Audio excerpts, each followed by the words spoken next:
Ya, saya jelasin. Fair dong. Iya, saya jelasin. Kan saya terlibat. Saya udah katakan ada begundal di tempat Anda. Enggak, namanya dan enggak. Jangan terlalu berprasangka bahwa seolah-olah nih Pak Luhut begini-begini ada apa-apanya. terlalu tidak benar juga kalau tidak ada cacatnya. Saya buka nih perilaku Pak Luhut yang menurut saya sudah melewati batas. Banyak. Anda berarti nggak bisa objektif terhadap Pak Luhut karena Anda anak buahnya. Jadi opsinya apa? Nikel kita diekspor aja ke Cina juga, ya, atau kita tutup datang investasi. Tapi saya kira mindset yang disampaikan Pak Faisal ini nggak tepat.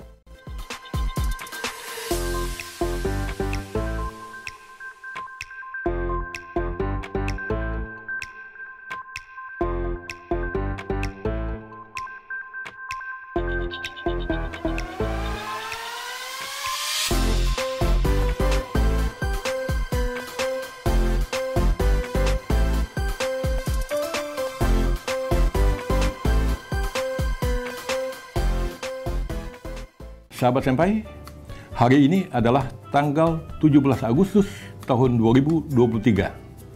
Berarti pada hari ini negara kita genap berusia 78 tahun. Selamat Hari Merdeka buat kita semua. Semoga negeri kita tetap maju dan jaya.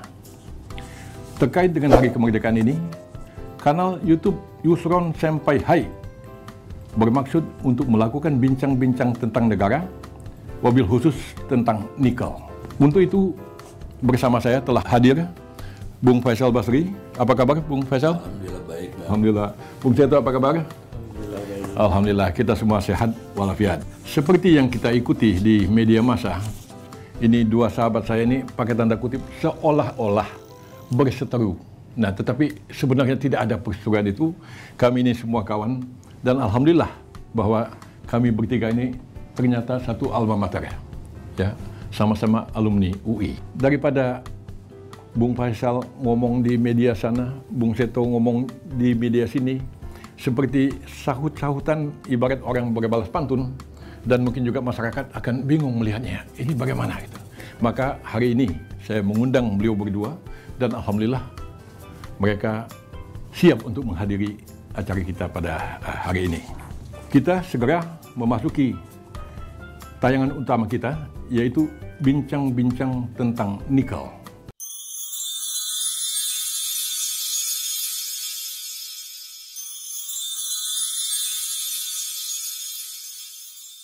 Saya segera ingin ke Bung Faisal. Kalau saya tidak salah, ada 5 poin yang Bung Faisal sampaikan, pendapat Bung Faisal terkait dengan masalah nikel itu. Antara lain dikatakan bahwa nikel itu, terutama hilirisasi nikel itu, tidak menguntungkan Indonesia tetapi menguntungkan China atau Tiongkok. Mungkin Bang Faisal bisa mulai dulu dan nanti Bung Seto bisa memberikan juga tanggapan. Silakan Bung Faisal.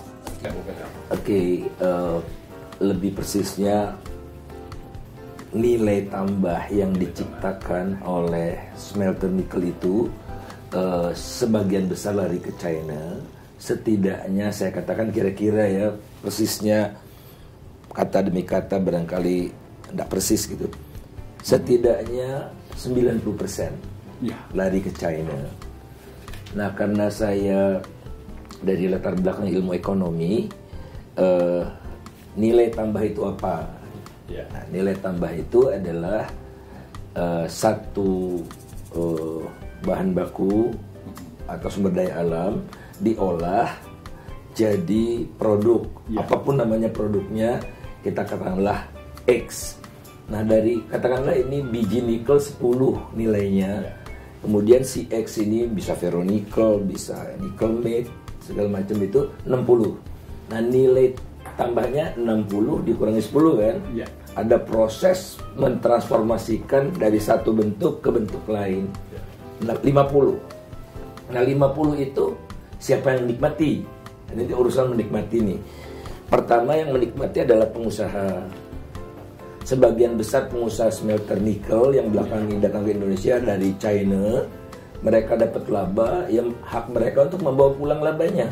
Mau diapakan, mau dibawa ditaruh di Indonesia, mau apa, hak mereka. Kedua, untuk mengolah itu perlu modal. Setahu saya, modalnya itu berasal dari bank-bank dari China yang besar-besar itu, ada ICBC, ada Development Bank of China. Nah, bank itu dapat nilai tambah dalam bentuk apa? Dalam bentuk pembayaran bunga. Lari juga ke China. Teknologinya setahu saya dibawa dari China. Teknologi harus dibayar paten fee-nya. Udah pasti tidak ke Indonesia, pasti ke China. Jadi dari sini aja udah kelihatan bahwa sebagian besar wajar di mana-mana juga begitu, gitu. Di mana-mana juga begitu. Nah, kemudian ada 2 komponen lagi. Tenaga kerja kan harus ada. Nah, tenaga kerja ini dapat upah. Nah, bisa dihitung, tapi untuk industri yang padat modal, porsi untuk tenaga kerja itu sangat kecil. Dan tenaga kerja ini memang ada dari Indonesia, ada dari China. Nah, dari Indonesia lari 100% ke Indonesia kan nilai tambahnya. Tapi pekerja China ya lari ke China. Tapi itu porsinya sangat sedikit. Kemudian satu lagi lahan, tidak mungkin di angin kan. Dia di lahan pabriknya. Nah, oleh karena itu bayar sewa istilahnya kan. Walaupun itu punya kita sendiri, tapi harus kita hitung sewa. Nah, sewa lahannya itu dalam bentuk apa sih? Ya PBB kan, itu kan tanah negara dalam bentuk PBB. PBB kecil sekali. Jadi saya sampai sekarang masih sangat yakin kalau nilai tambahnya lari semua ke China. Nah, persoalannya adalah kok negara-negara lain diam saja gitu ya, atau tidak seheboh di Indonesia. Nah, tentu saja ada aturan-aturan lain seperti yang dilakukan di Chile. Chile adalah mungkin salah satu negara yang terbaik dalam pengelolaan sumber daya alamnya, sehingga bisa mentransformasikan mereka sebagai negara yang lebih baik lah. Nah, apakah tidak ada lagi yang dinikmati Indonesia? Saya setuju dengan yang disampaikan Mas Seto itu, kan batu baranya dari kita. Kemudian ada warung, ada tempat kos-kosan pegawai, banyak. Nah, tapi itu namanya bukan nilai tambah. Jadi, kalau kita ingin mengetahui manfaat satu proyek, ada jagonya juga di Mas Seto nih. Benefit cost analysis. Jadi, maslahatnya apa? Kosnya juga kan ada lingkungan juga. Kerusakan lingkungan, polusi. Oh, ada yang masuk hutan lindung ternyata juga banyak gitu ya. Cukup banyak lah. Kemudian ada macam-macam. Nah, oleh karena itu yang saya bicarakan sebetulnya adalah value added yang dibicarakan Mas Seto. Kalau salah tolong dikoreksi. Dimaksud Mas Seto itu tadi benefit cost analysis-nya. Jadi mudah-mudahan sih clear gitu ya. Insya Allah saya nggak sesat pikir, Mas. Insya Allah. Iya. Baik, silakan, Bung. Iya. Terima kasih Pak Yusron. Terima kasih Pak Faisal. Pak Faisal ini kan senior kami di FA. Iya. Tapi ini nggak ada urusan senior. Ini semua imbang ya. Baik. Saya sangat menghormati beliau juga. Kita diskusi beberapa kali gitu ya. Jadi saya kira memang ini menarik ya kalau bicara konsep nilai tambah ya. Jadi saya kira framework yang digunakan oleh Pak Faisal sudah tepat ya. Bahwa kita menghitung nilai tambah itu adalah dari satu produk yang namanya biji nikel ya menjadi satu produk. Kita ngomong turunan pertama dulu aja Pak Yusron ya, Pak Faisal, itu namanya sederhana yang paling banyak sekarang nickel pig iron ya. Nah, untuk merubah dari biji nikel menjadi nickel pig iron ini apa saja proses dan sumber daya yang dikeluarkan. Ya, lalu profit juga kan kita akan hitung. Nah, profitnya ini siapa yang menikmati. Nah, jadi kalau kita menggunakan framework seperti itu, benar tadi kita hitung dulu labanya berapa sih. Kalau kita ngomong kan berarti dari sekitar 100% nilai gitu ya, produk akhirnya nickel pig iron, labanya itu kira-kira sekarang sekitar 12%. Kita ngomong laba operasi. Jadi kalau 12% laba operasi itu berarti udah nanti untuk investor, udah untuk bayar bunga, untuk bayar cicilan, itu udah tercantum di situ. Makanya kita ngambilnya ini laba operasi. Itu kira-kira 12%. Ya. Terus tadi ada komponen depresiasi, karena itu adalah investasi teknologi apa segala. Depresiasi kita masukkan ke dalam komponen yang memang ini dinikmati oleh pihak investornya.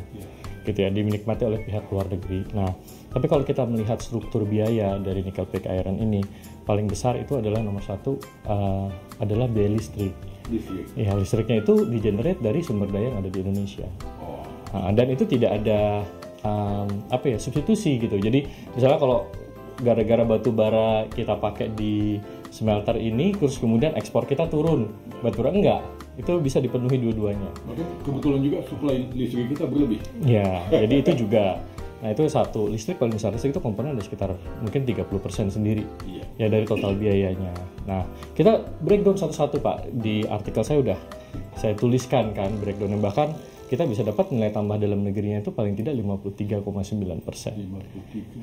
Dari tadi ya, dari sumber daya yang kita keluarkan. Jadi benar sih Pak Faisal logikanya, tapi kalau kita breakdown satu-satu ya ini enggak gitu. Ini paling banyak tetap di dalam negeri. Bahkan ada satu lembaga sekuritas ya, pasar modal ya, dia mengeluarkan angka yang lebih tinggi dari hitungan saya gitu, sekitar 80-90. Tapi saya bilang ya mungkin itu biji nikelnya harus dikeluarin, karena biji nikel kan bahan dasarnya gitu. Jadi saya kira kita bicara konsep yang sama, perhitungan nilai tambah, cuma kan memang ya saya bisa breakdown secara detail, kita identifikasi mana ini yang menjadi luar negeri, mana yang ini menjadi dalam negeri gitu. Nah, kalau sekarang yang tadi ya, yang bagian untuk investor ya sekitar 12,2%, itu ada investor lokalnya yang terlibat, di mana sekarang juga udah mulai banyak ya. Jadi ya lebih besar lagi bagiannya gitu. Kalau terkait dengan bank, terus terang Pak Faisal, kebetulan saya duduk di komisaris salah satu bank Himbara, kita juga ngerti bahwa ketika di periode-periode awal, bank-bank itu memang khawatir untuk membiayai ini, karena kita nggak ngerti nih ini barang apa gitu ya, karena teknologinya apa segala macamnya itu memang masih sebagian besar dari Tiongkok, dan mereka yang paling maju dalam hal metalurgi untuk nikel ini ya. Nah, tapi 3-4 tahun setelah itu ya, kita mulai banyak kok BCA, Bank Mandiri gitu ya, BNI itu juga terlibat dalam pembiayaan smelter, karena kita udah mulai ngerti nih resikonya apa gitu ya, apa yang harus kita jagain segala macam. Jadi ya tadi saya bilang ini kan proses ya, jadi ini teknologi baru, dan waktu pertama kali masuk nggak banyak negara sebenarnya yang bisa mengadvance ya progres teknologinya ini seperti Tiongkok. Ya mereka masuk ke Indonesia, ya kita pelajarin ya kan? Ya ada proses adjustment. Tapi saya kira kalau tadi nilai tambah yang kita bicarakan, saya kira framework yang kita gunakan sama, cuma memang angkanya keluarnya beda ya, itu beda hitungan lah. Tapi kalau dari kami sih saya cukup yakin ya angkanya ini tidak seperti yang Pak Faisal sampaikan, karena ya kebetulan saya juga dapat hasil risetnya dari lembaga sekuritas itu, Verdana, mereka menyampaikan itu. Baik, Bung Faisal tadi, Bung Seto mengatakan sebesar 53,9% itu ya katakanlah keuntungan itu ada di pihak kita. Barangkali Bung Faisal mau menanggapinya. Kan ini jelas pendekatannya finansial, ya kan? Ya kan Mas Seto ya, pendekatan finansial. Kalau saya pendekatan ekonomi, pendekatan ekonomi. Jadi berdasarkan Faisal menurut konsep ekonomi, berdasarkan Mas Seto konsep finansial, ya dua-duanya benar. Cara pandangnya yang berbeda kan. Nah kemudian yang kedua adalah ekonomi itu tidak sebatas, kan ini negara yang kita acu kan. Ekonomi tidak sebatas hitungan finansial, karena harus menghitung juga kerusakan alam, harus menghitung juga resource depletion, harus menghitung juga dan opportunity cost. Jadi bukan financial cost, tapi opportunity cost gitu loh. Nah jadi ini yang barangkali saya juga percaya, kebetulan Mas Seto senior anak saya di PwC gitu, emang jagonya di finance gitu. Ya jadi saya tidak mempertanyakan apa yang dihitung, tapi pendekatannya berbeda gitu. Paham. Nah jadi kembali kalau nilai tambah ya itu, nilai tambah itu apa sih? Laba, ya, teknologi, tenaga kerja, modal, tanah. Nah dihitung secara ekonomi lagi-lagi. Sekali lagi harus dihitung kan. Mungkin bahasa saya aja terlalu keras barangkali ya. Ini kan awalnya kan tanggapan saya terhadap klaim Pak Jokowi kan. Nah, saya dibilang sombong sama Pak Luhut, arogan gitu-gitu. Insya Allah nggak ada yang saya akan sombongkan gitu. Apa sih yang disombongkan dari saya nggak. Tapi saya khawatir ilusi yang disampaikan oleh Presiden ini ilusi gitu. Seolah-olah Indonesia itu dapat cuan 510 triliun. Data saya akui nggak lengkap. Saya cuma menghitung HS27, 72. 73 dengan 75-nya saya tidak hitung. Dan itu saya benar, saya lalai soal itu. Nah, tapi 510 triliun itu tidak datang begitu saja. Itu hadir karena kita mengeruk kekayaan alam kita lebih dalam.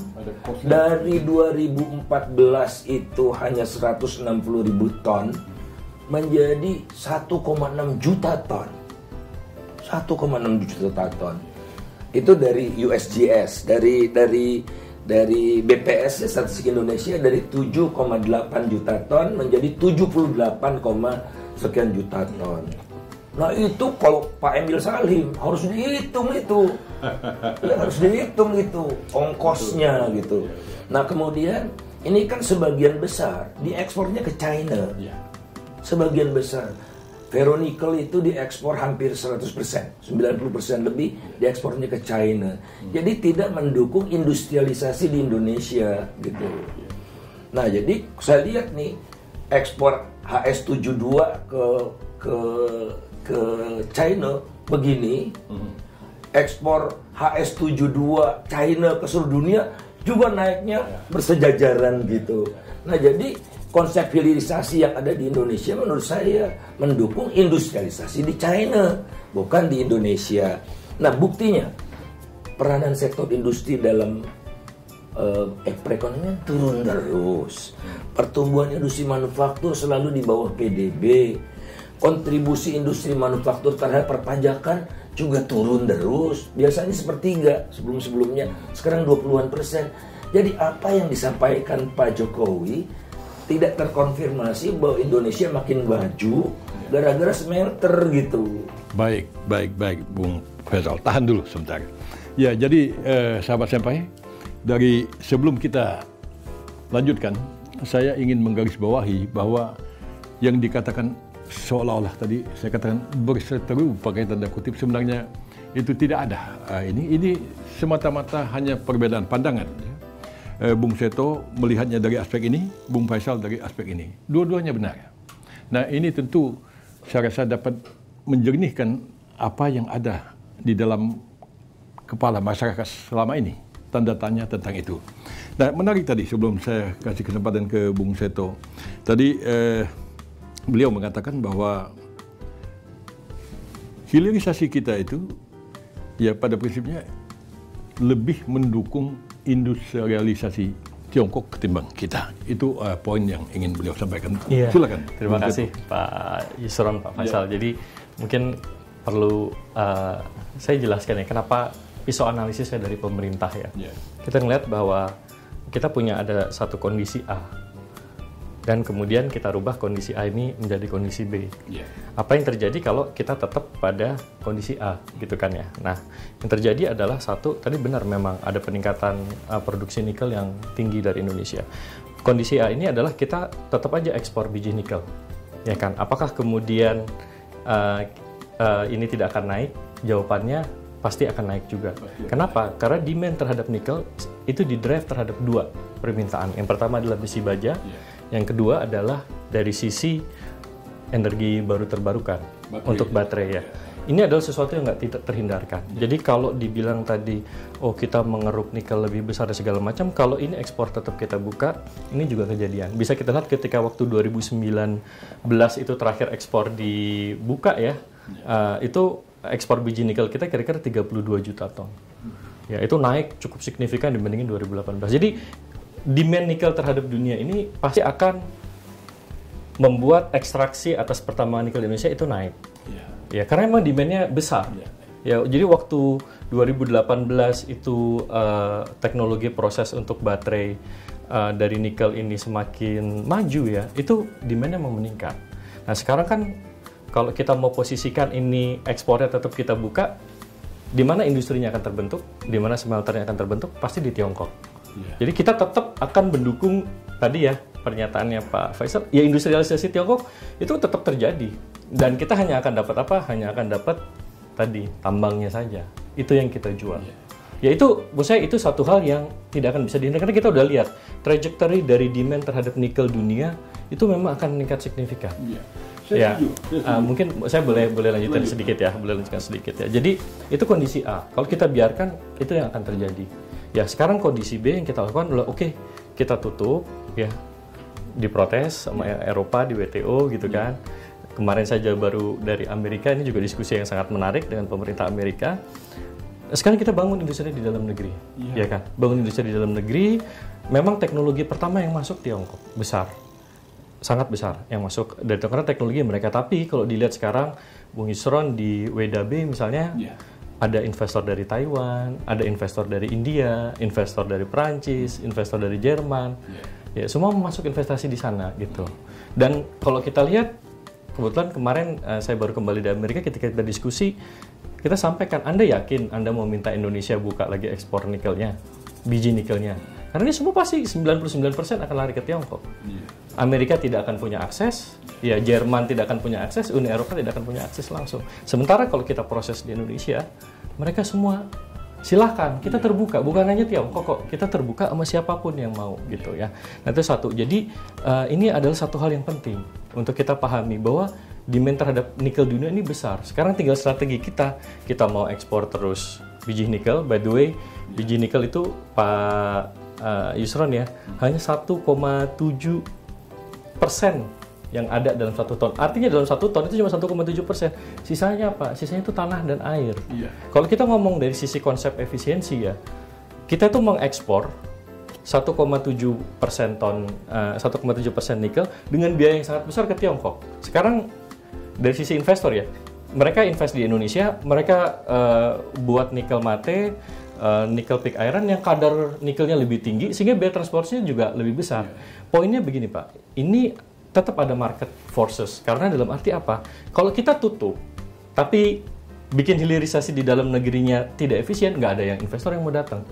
Jadi itu juga penting ya, kita juga ada strategi dari pemerintah. Kita nggak main ini gitu ya. Kalau boleh terakhir ya, tadi gini soal hilirisasinya ya. Jadi hilirisasi ini begini, ini memang tantangan buat kita. Jadi ketika kita berhasil bikin nickel pig iron, kita buat slab, kita buat CRS ya, hot rolled steel, apa yang terjadi Pak? Produk kita begitu kompetitif di seluruh dunia. Yang terjadi adalah negara-negara mulai menerapkan trade barrier. Cina menerapkan anti-dumping, Uni Eropa, bayangkan Cina sendiri menerapkan anti-dumping atas produk kita. Uni Eropa menerapkan anti-dumping gitu. Jadi kita mau bikin kehilir lagi, yang terjadi adalah negara-negara lain pasang senjata gitu ya. Nah ini yang menurut saya juga kita harus sikapi, ini seperti apa strateginya gitu. Ya, jadi menurut saya ini satu tantangan, tapi yang pabrik CRS, hot rolled steel, mereka sudah invest besar-besaran. Sekarang mungkin kapasitasnya nggak optimal gitu. Nah jadi ini satu hal. Nah yang kita perlu pahami adalah tadi produk yang mereka bikin stainless steel ini adalah series 300 yang relatively high grade. Nah tadi yang Pak Faisal sampaikan soal panci di Indonesia, kita itu bahan bakunya series 200, itu sangat ya kita bilang kualitasnya di bawah gitu. Waktu kita dorong, ayo ini dirubah nih penggunaannya gitu supaya ini hilirisasinya bisa ditangkap gitu. Nah itu yang sekarang kita juga dorong, dan memang nggak gampang karena mereka sudah banyak invest untuk stainless steel yang seri-seri 200 gitu. Tapi beberapa udah mulai shifting segala macam ya. Jadi ini satu hal ya. Jadi ini kalau ngomong soal stainless steel. Nah kalau kita ngomong soal baterai, jadi Pak ini juga penting ya. Nikel kita itu ada dua. Ya. Jadi ada yang high grade, yang ada di bawah, low grade yang di atas. Jadi sebelumnya Pak, yang di atas ini yang low grade tidak bisa diproses sama sekali. Ini dibuang aja jadi overburden, jadi tanah dibuang. Nah 2018 ya. Tiongkok masuk ke Indonesia, investasi di namanya high pressure acid leaching gitu ya. Itu Pak, tadinya yang nikelnya yang sampah nggak kepake, sekarang bisa jadi bahan baku baterai. Sekarang kita udah bisa bikin MHP.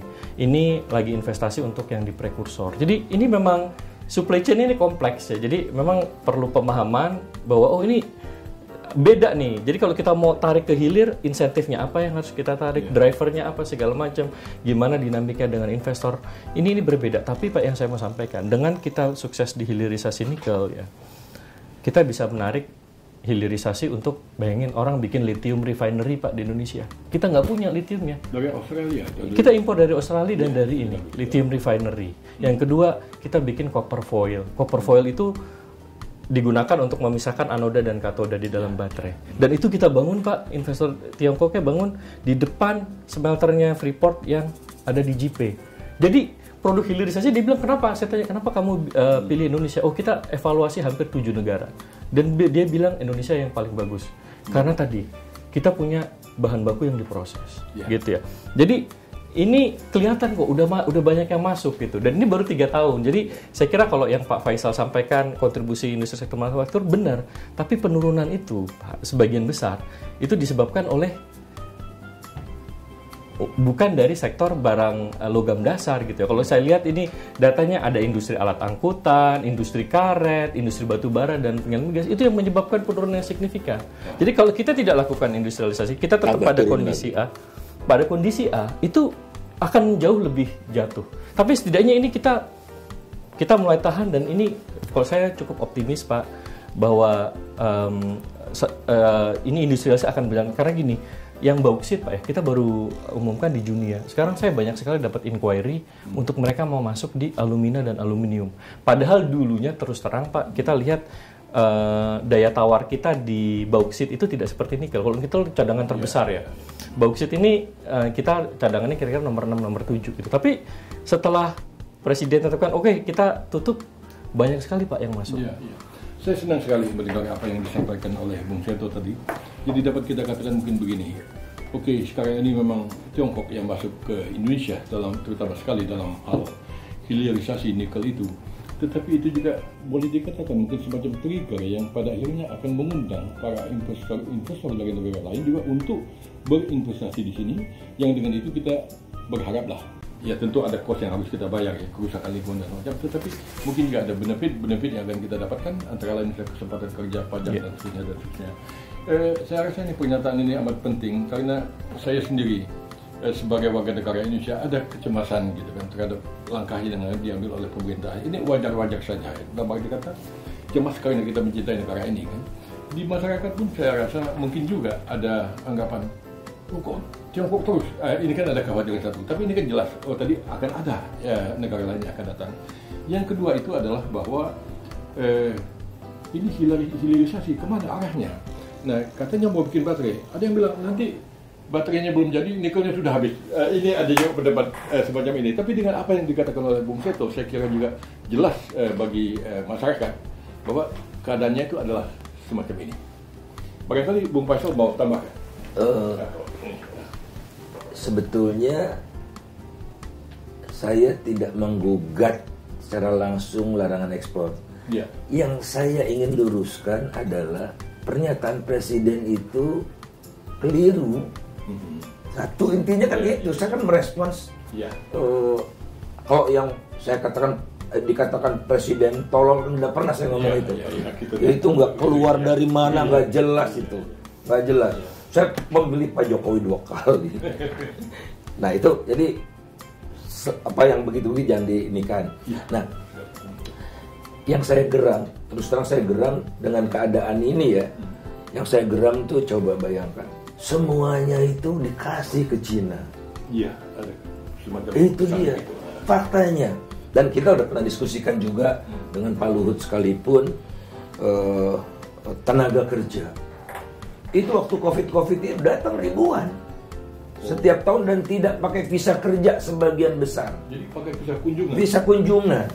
Lah pajaknya bagaimana itu? Yang tidak ada, dan bayar iuran $100 per bulan kan tidak ada juga gitu. Tiap ada masalah Pak Luhut bicara ke publik membela. Jangan kritik Cina, nanti Cina tidak datang gitu-gitu. Arogan sekali gitu. Nah kemudian kita lihat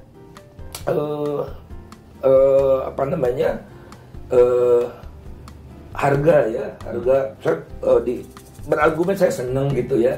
Harga kan tidak ada pasar di Indonesia kan tidak ada karena harga ditentukan. Shanghai. Ya, jadi sampai sekarang sampai 2022 lah saya datanya terjadi kesenjangan harga antara harga Shanghai dengan harga HPM yang ditetapkan pemerintah itu. Walaupun harga kesenjangannya makin lama makin turun. Apa kritik saya yang banyak sekali kritik saya. Saya kasih juga bukti-buktinya satu bundle ke salah satu deputi juga di sana, Mas Firman, sahabat saya juga. Jadi saya kasih dulu datanya. Pak Luhut mengatakan, ya, saya rasa nggak apa-apa kan masih dibuka. Pembicaraan kita kan bukan pembicaraan privat kan waktu di rumah Pak Luhut itu. Oh, kata Pak Luhut itu tenaga kerja itu datang ke Indonesia sebentar aja, setup pabrik, mesin, udah gitu pulang. Saya bilang nggak bener Pak. Ini tenaga kerjanya ada tukang kebon, satpam, pengemudi forklift, ahli statistik yang gitu-gitu ada ini gitu. Tidak pernah dilakukan audit terhadap pekerja itu. Pejabat-pejabat kita nggak boleh masuk. Iya, bahkan pernah ada kerusuhan. Dengan waktu zaman siapa ya? Zaman Hanif Dahiri. Itu datang dia berantem tuh sama satpam Cinanya begitu ya. Ini kan negeri kita. Betul. Terus terms perdagangannya juga mereka yang atur semua. Surveyor untuk menentukan persennya itu mereka. Ya, dan surveinya 2 kali. Sekarang udah berubah Mas, betul udah berubah. Tapi setelah kita ngomong itu, ya sekarang surveinya sekali aja. Menentukan harganya itu HPM plus $2. Ya. Ongkos transport. Ya. Jadi kalau harganya $10, penambang yang bayar gitu. Sehingga hitung-hitungan saya dalam 1 bulan itu, waktu harga di Shanghai itu $82, di sini HPM-nya 44. Real yang diterima oleh petambang itu $19 cuma. Jadi negara hadir untuk meningkatkan daya tawar warganya menghadapi kekuatan monopsoni ini. Itu negara tidak hadir. Saya untuk urusan-urusan kayak gini setujulah. Ya. Nah kemudian satu lagi, nggak bisa tuh dia jual langsung ke smelter, harus lewat trader. Bayar lagi trader $2. Gitu-gitu loh. Sekarang sudah diperbaiki, saya akui itu, tapi baru diperbaikinya. Nah, kemudian karena Bung Faisal yang mengingatkan ini, banyak kritik sehingga pemerintah pun tersadar dan mungkin memperbaiki jadi. Ada juga PP nih. Ini bukan Mas Seto aja yang komen pada saya, Mas Prastowo juga komen di Twitter, tapi jadi nggak terlalu ini ya. Nah dia bilang nggak benar, tidak menerima apa-apa negara ya. Saya nggak bilang tidak menerima apa-apa kan. Dia bilang kenaikan pajak naik pesat dari 1 ke 17 kalau nggak salah ya Mas ya. Nah kalau ekonom tuh lihatnya opportunity cost. Jadi berapa pendapatan pajak yang hilang, jangan yang udah diterima aja gitu. Jangan-jangan potensinya 200 triliun kalau terima 17 kan. Dan itu udah ada di PP 26 kalau saya nggak salah. Kan ini mereka udah kadung tax holiday nggak semua, yang besar-besar hampir pasti dapat, yang besar-besar. Jadi dihitung weighted average-nya 20-an. Enggak lah. Enggak. Yang besar 20-an. Oke, lanjut. Bergantung investasi kan, nilai investasinya. Nah, jadi negara dapat apa nih? Saya bilang gitu kan. Keluar si PP, jadi keluarlah PNBP untuk NPI dan turunan lainnya. Nah, ada memang 5% untuk NPI dan produk lainnya 2%. Tapi kalau buat penambang yang hampir semua harusnya milik warga negara Indonesia 10% gitu. Jadi gimana sih nih? Jadi kembali si China ini, si perusahaan-perusahaan China ini punya kekuatan oligopsoni. Karena si produsen biji nikel nggak bisa punya alternatif. Iya, dalam hal punya alternatif, nggak bisa jual kemana-mana. Jadi kita dipaksa, pemerintah memaksa rakyat kita menjual ke China. Bahkan BUMN pun parah nggak? BUMN kerup biji nikel dijualnya ke smelter nikel. BUMN semangatnya dagang juga nih, anak-anak. Itulah muncullah kasus-kasus korupsi sampai Pak Ridwan Jamaluddin itu. Nah, jadi Mas Seto, yang ingin saya tambahkan juga adalah kehadiran smelter di Indonesia tidak ada di dalam ruang hampa, Mas. Ada dalam situasi di mana demokrasi memudar, korupsi merajalela, konflik of interest, markup, segala macam. Jadi dia tidak ada di surga gitu. Nah, konteks inilah yang barangkali memperjelas kita. Sekali lagi saya ingin menyampaikan, nggak bisa saya asumsinya ini birokrasi di Indonesia ini steril, hatinya bersih kayak malaikat, nggak bisa. Di tengah sistem politik seperti ini pasti ada interaksi, ada favoritism, segala macam itu. Jadi tidak bisa pure ekonomi, tidak bisa juga pure bisnis. Tapi menarik, Bung Faisal. Tadi dikatakan ada beberapa perubahan-perubahan. Jadi salah satunya tadi masalah survei.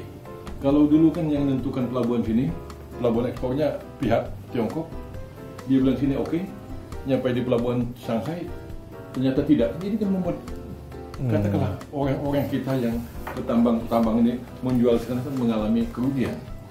Ditolak nikelnya di sana karena menurut survei di pelabuhan penerima nggak cocok. Padahal sini sudah cocok. Yang melakukan survei di sini adalah Tiongkok sini, di sana juga Tiongkok. Nah, tetapi mungkin kalau itu memang pernah terjadi dari cerita yang disampaikan Bung Faisal dan Bung Seto tadi, ya sekarang mulai ada perbaikan. Saya rasa ini yang masyarakat kita ingin dengar. Kita ini keadaannya lebih baik atau menuju ke keadaan yang lebih mengerikan, itu kan yang kita mau inginkan.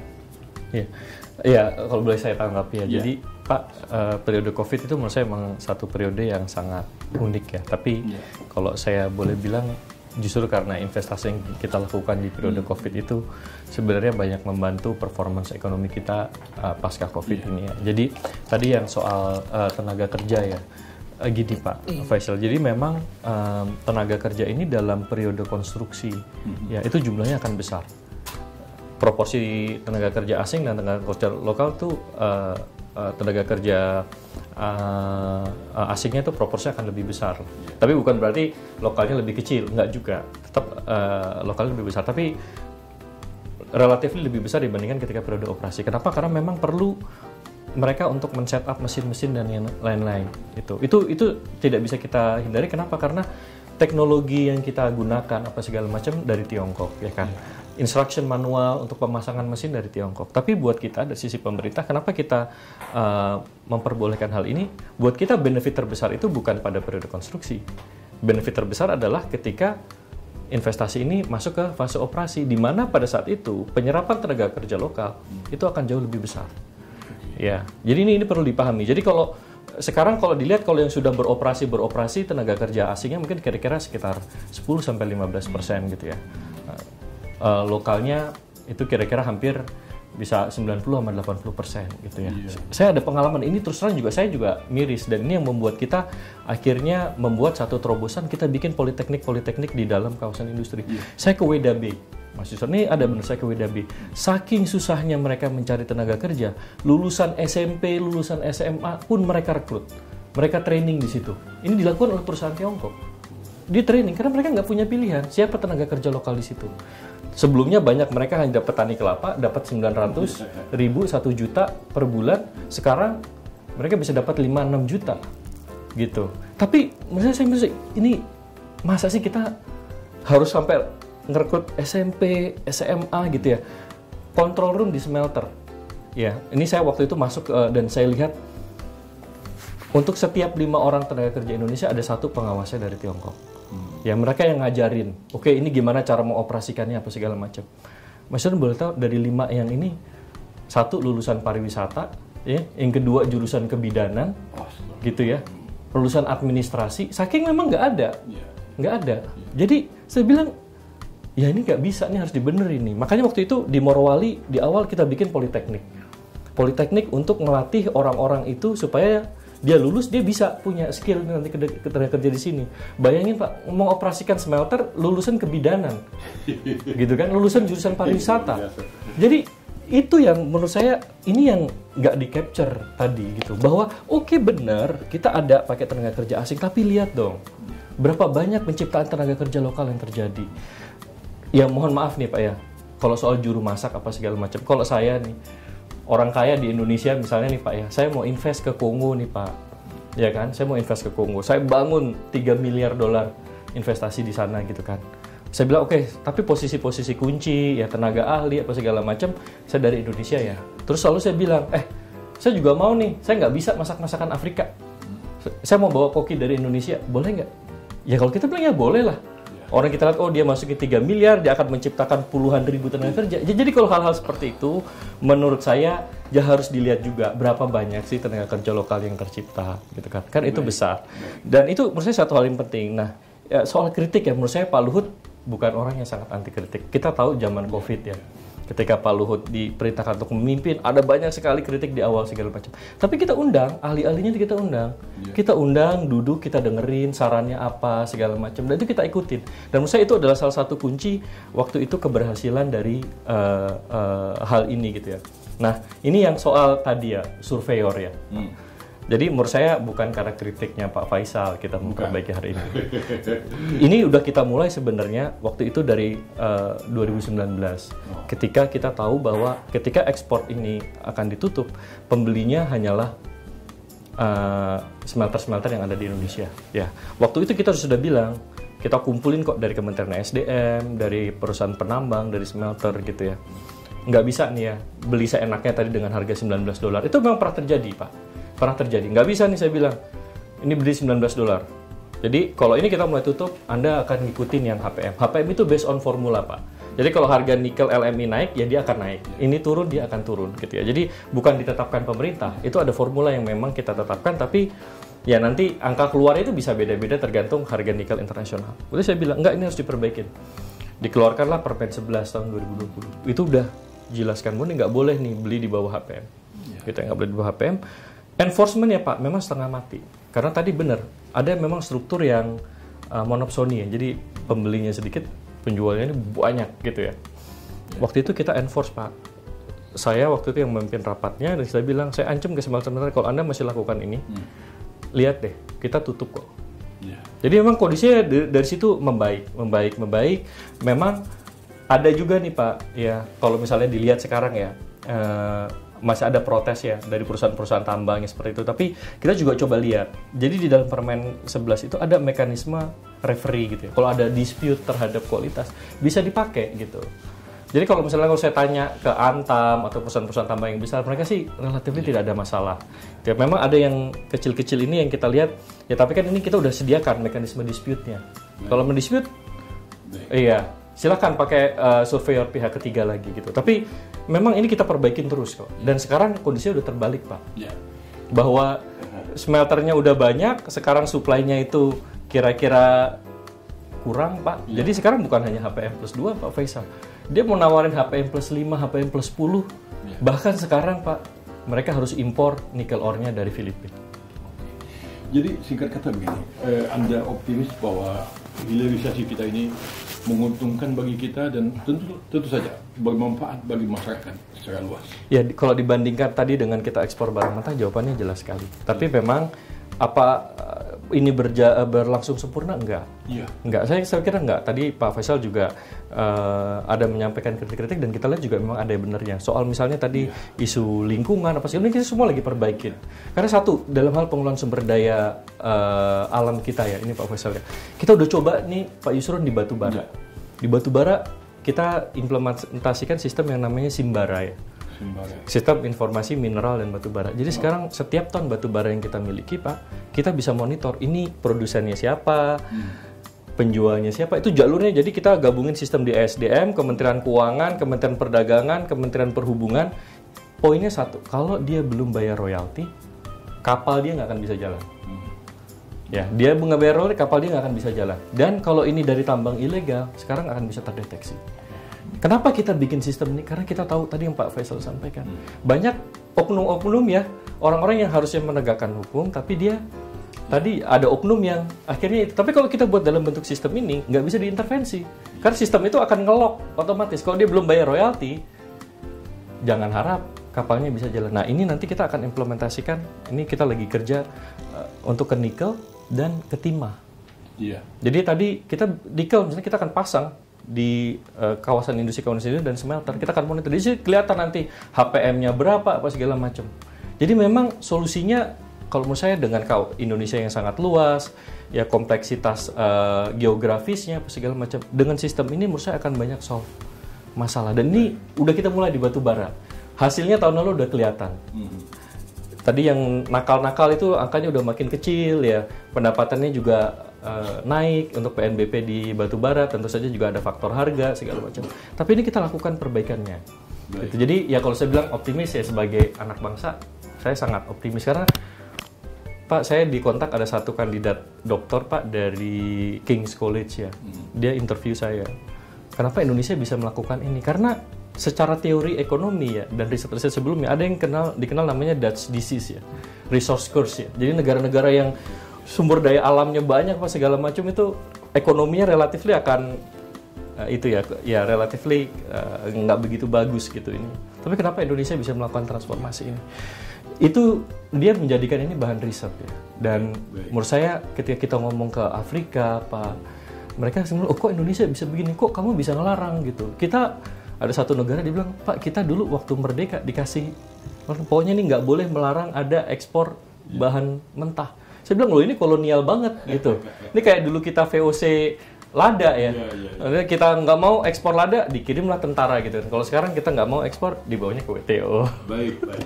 Bung Faisal, tadi Bung Seto mengatakan bahwa beliau optimis ini hilirisasi akan berjalan dengan baik dan akan membawa kemaslahatan bagi bangsa dan negara kita. Maka kali lagi kembali pilihan istilah juga buat saya matters ya. Iya. Kenapa tidak industrialisasi? Tapi hilirisasi itu juga sesuatu yang sangat mendasar dalam ilmu ekonomi. Karena sebetulnya kalau kita industrialisasi itu nggak bakal terjadi, pengusahanya datang, terus tenaga kerjanya nggak ada, nggak mungkin terjadi itu. Kan semua direncanakan dengan baik. Nah berarti kan ini perencanaannya nggak beres nih gitu kan. Tidak disiapkan, tidak diantisipasi. Ini kan tidak terjadi tidak hanya pada nikel, kereta cepat, LRT, macam-macam kan serba gerasa gerusu gitu.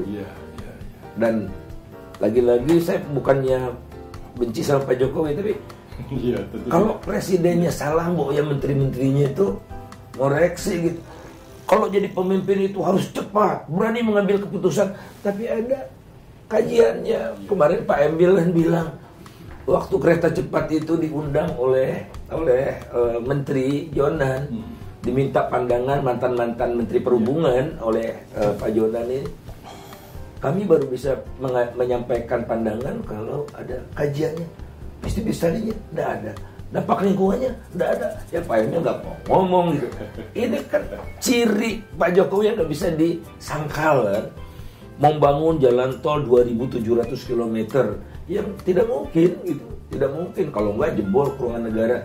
Nah saya berharap itu kan Pak Jokowi bukan raja yang diturunkan dari langit gitu yang tidak ada salahnya gitu ya, dikoreksi gitu loh. Nah tapi ini yang saya lihat muncullah itu halusinasi bahwa ini 510 uang itu. Saya tidak merasa, saya nggak pernah mempermasalahkan tentang ekspor. Tadi kan bukan hanya juru masak ya, tapi juga satpam Cina berkelahi dengan pekerja Indonesia. Kan kalian tuh ngasih angin mas ke Cina itu melampaui dari batas-batas yang normal dilihat oleh masyarakat. Ingat China ini juga bagian dari fenomena global. China itu sekarang angka pengangguran usia mudanya tinggi. Kalau bisa bantu perusahaan-perusahaan, ada 18 miliar US dollar disediakan oleh pemerintah China untuk mengirimkan tentara-tentaranya untuk mengamankan proyek-proyek strategis mereka. That's fakta itu. Ini permainan pertarungan global gitu. Dan China ingin menguasai sebanyak mungkin sumber daya sebagai bahan baku industri mereka gitu kan. Mereka memproduksi macam-macam gitu. Nah, ayo kita bawa ke perdebatan yang konstruktif dan tidak di dalam di dalam ruang hampa gitu. Yang ingin saya sampaikan juga terkait dengan ini kan, saya agak nggak bingung-bingung amat, tapi bertanya-tanya aja, Mas Seto sedemikian fasihnya, ya Pak Luhut sedemikian apanya, statusnya kan Kementerian Koordinator, gitu. Tapi kok Kementerian SDM-nya diem aja ya, gitu. Terus perindustrian baru ngomong gitu, juru bicaranya gitu. Jadi is it good governance gitu buat kita untuk koordinator ya, mengkoordinir kegiatan lintas industri. Ini kan ada SDM, ada apa, tapi kesan saya di take over semua, negosiasi dikritik oleh IMF, terus handle gitu. Is it the right way untuk satu negara yang punya keadaban gitu loh. Ini juga yang saya nganggap ini karena apa? Power yang semakin besar itu cenderung abuse, Mas. Cenderung abuse. Ya. Nah, absolute power corrupt absolutely. Apakah itu tidak ada? Saya tidak yakin. Niscaya ada gitu. Nah, jadi the way untuk mewujudkan cita-cita baik juga harus dilakukan dengan cara yang baik. Saya satu nih Bang Isron nih. Tanggal berapa ya? Baru nih. 11 Agustus 2023 Menteri ESDM tiba-tiba imbau investasi nikel baru di stop. Mengimbau, saya pusing saya. Dia Menteri ESDM, dia yang mengeluarkan izin, tapi dia mengimbau. Dia nggak kuasa. Ada kekuatan tidak kelihatan yang mengatur ini semua gitu loh. Baik Bung Faisal. Jadi ada kemajuan, ada perbaikan. Tentu saja kita mengakui memang masih banyak perbaikan yang harus kita lakukan untuk kemaslahatan bangsa dan negara kita. Saya mengagumi sebenarnya fungsi Bung Faisal. Kalau saya katakan di awal tadi, ini seorang juru ingat. Ini suatu kerjaan yang tidak mudah, banyak risikonya. Juru ingat juga bisa salah. Dan maka dari itu kita konfirmasi di sini, mungkin juga ini membawa kita kepada pemahaman yang lebih clear. Sahabat sampai, sebenarnya kita masih mau lanjutkan acara kita, tetapi pada akhirnya waktu juga yang membatasi kita. Namun saya berharap sekali bahwa dari bincang-bincang hari ini, masyarakat pun juga dan pemirsa pun khususnya akan juga mendapat pencerahan tentang perihal yang terkait dengan hilirisasi nikel. Mas Yusron, sorry saya boleh tanggapi yang terakhir ya? Boleh. Nah, karena kan menurut saya tadi banyak poin baru yang disampaikan ya. Jadi perlu kita ngomong geopolitik nih sekarang ya Pak Faisal. Jadi kalau soal geopolitik kita harus cerdas. Saya cerdas dalam hal kita nggak bisa memilih hanya satu ke Cina, kita nggak bisa memilih hanya satu ke Amerika. Kita memainkan posisi yang menurut saya kalau saya boleh menilai secara pribadi cukup optimal dibandingkan negara-negara sekitar kita. Satu Pak, Ford Motor Company, invest masuk ke Indonesia, kerjasama dengan perusahaan Indonesia, Vale Indonesia yang dimiliki ada perusahaan Kanada, ada Main ID dengan perusahaan Cina, gitu. Kita bisa lakukan itu. Jadi salah besar kalau kita memberikan angin yang terlalu besar itu menurut saya enggak.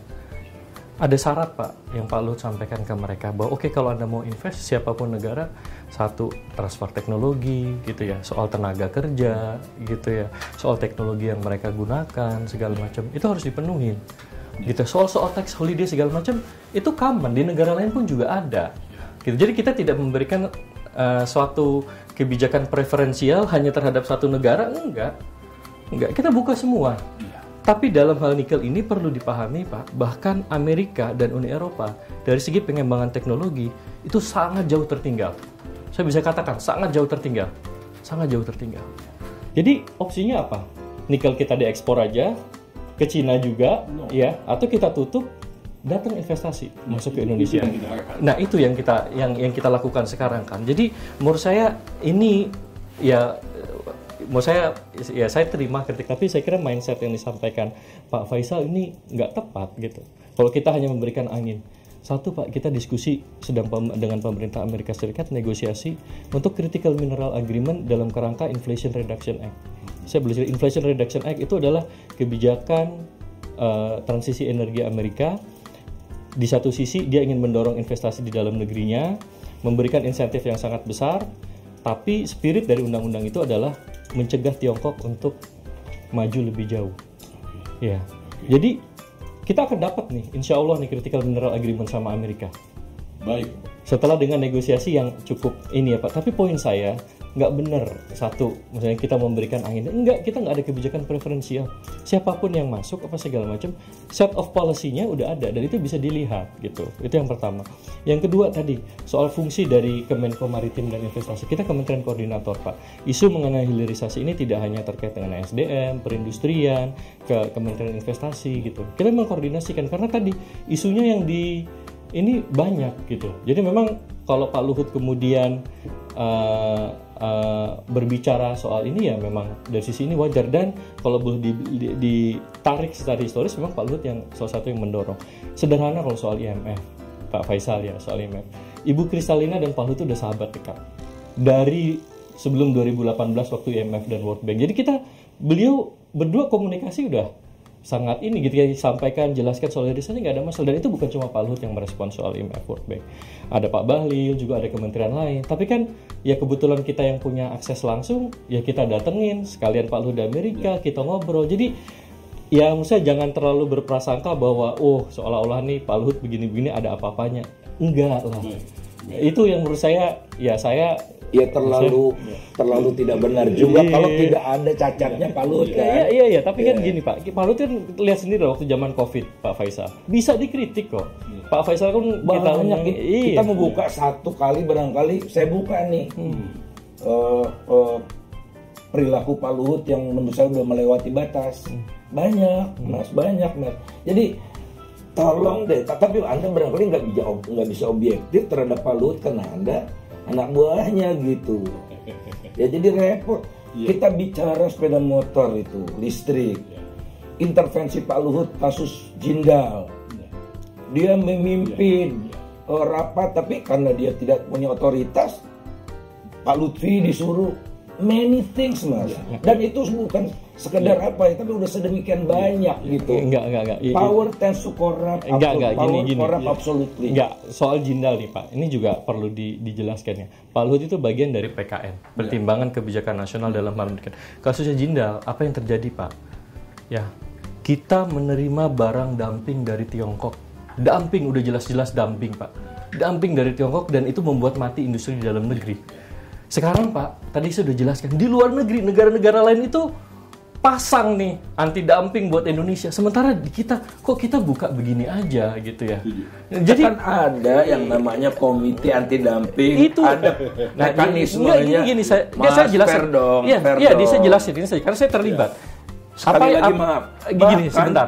Pak, saya udah katakan ada begundal di tempat Anda. Namanya dan Enggak. That's part of your team. Enggak gini. Sorry. Ini karena udah mulai tuduhan yang saya tidak bagian. Saya jelasin. Bawa saya ke pengadilan gitu loh. Saya jelasin Pak ya. PKN itu membahas atas rekomendasi Komite Anti Dumping. Dan Komite Anti Dumping itu mengeluarkan rekomendasi ini ada dumping dan harus dikenakan anti dumping. Itu Pak Faisal juga harus ngerti prosesnya. Iya, tapi itu yang memutuskan Menteri Perdagangan kan? Iya. Tapi kan itu Pak, itu sudah ada prosesnya. Ini udah jelas ada anti dumping. Komite Anti Dumping sudah jelas merekomendasikan ada anti dumping. Loh kok kemudian kita tahan? Udah jelas. Itu dumpingnya luar biasa Pak yang dilakukan. Luar biasa. itu bisa ada datanya. Silakanlah diakses gitu. Baik. Tapi kalau kemudian kan jadinya ini bingung nih, Pak Faisal mau ngomong industrialisasi di dalam negeri, tapi di sisi lain kok hal-hal seperti ini dibela. Barang-barang dumping dari Tiongkok gitu Pak, yang udah jelas-jelas mematikan industri kita dalam negeri, kok masih dibela? Kita juga bingung gitu. Iya. Mereka mau membeli dari Tingsan kok, Mas. Terima kasih. Terima kasih. You have to be fair lah, Mas. Kita fair kok. Iya, jadi memang banyak hal yang baik yang telah kita capai, walaupun tentu masih banyak juga perbaikan-perbaikan yang perlu kita lakukan ke depan nanti. Saya rasa mungkin itu kesimpulan yang kita dapat, dan tentu saya berharap bahwa para pemirsa, sahabat senpai, mendapat pencerahan melalui tayangan kali ini. Terima kasih.